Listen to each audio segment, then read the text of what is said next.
اعوذ باللہ من الشیطان الرجیم بسم اللہ الرحمن الرحیم۔ السلام علیکم دوستو۔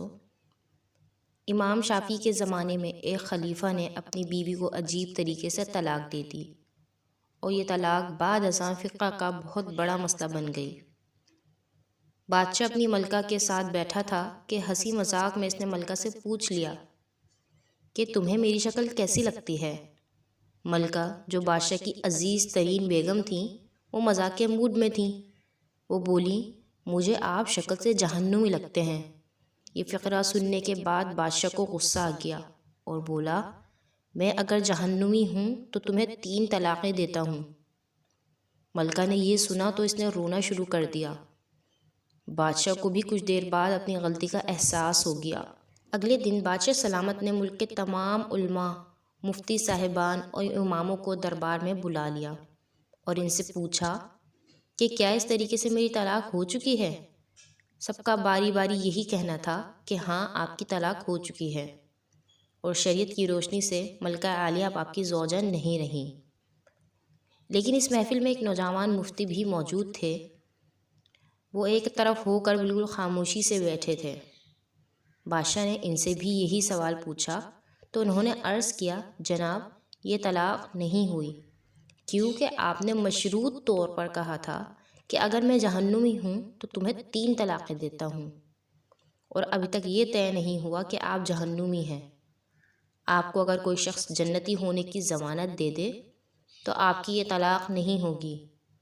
بادشاہ سلامت نے جوشیلے انداز میں پوچھا لیکن مجھے اس چیز کی ضمانت کون دے گا؟ سب علماء کرام نے اس سوال کے جواب پر اپنے سر جھکا لیے۔ دنیا میں کون شخص جنتی ہے کون جہنمی ہے اس کی ضمانت کوئی نہیں دے سکتا۔ نوجوان مفتی نے جب تمام علماء کرام کو خاموش دیکھا تو وہ بادشاہ سلامت سے مخاطب ہوئے۔ بادشاہ سلامت آپ کو یہ گارنٹی میں دے سکتا ہوں لیکن اس کے لیے میں آپ سے ایک سوال پوچھوں گا۔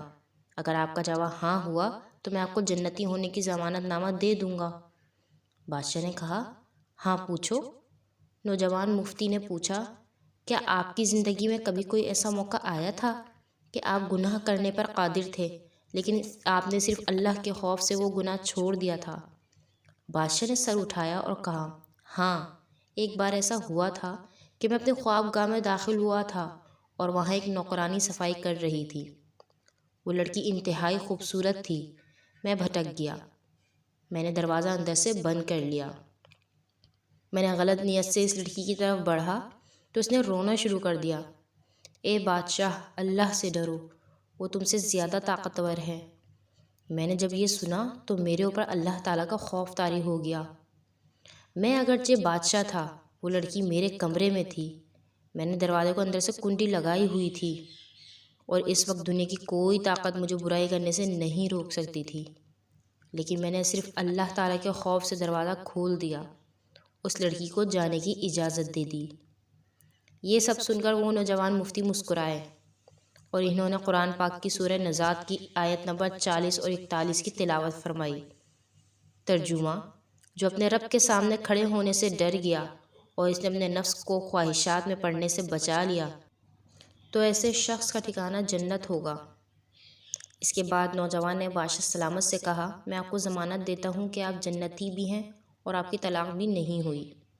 دوستو، مسلمان ہونے کے ناطے ہم ہر وقت جنت کے متلاشی تو ہوتے ہیں، لیکن آپ اس واقعے سے اندازہ لگائیے کہ جنت تو ہر وقت ہمارے سامنے موجود ہوتی ہے۔ اس کے لیے صرف ایک چیز کی ضرورت ہوتی ہے اور وہ یہ کہ ہم خوف خدا کی وجہ سے ہر اس گناہ سے توبہ کریں جس کو کرنے کی طاقت اور قدرت ہمارے اندر موجود ہوتی ہے۔ اللہ تعالیٰ ہمیں اپنے خوف میں مبتلا رکھے اور ہر قسم کے گناہوں سے بچائے رکھے۔ آمین ثم آمین۔ مزید ایسی ویڈیوز کے لیے میرے چینل کو سبسکرائب کریں، ویڈیو کو لائک شیئر ضرور کیجیے گا۔ اگلی ویڈیو میں ملاقات ہوگی۔ اللہ حافظ۔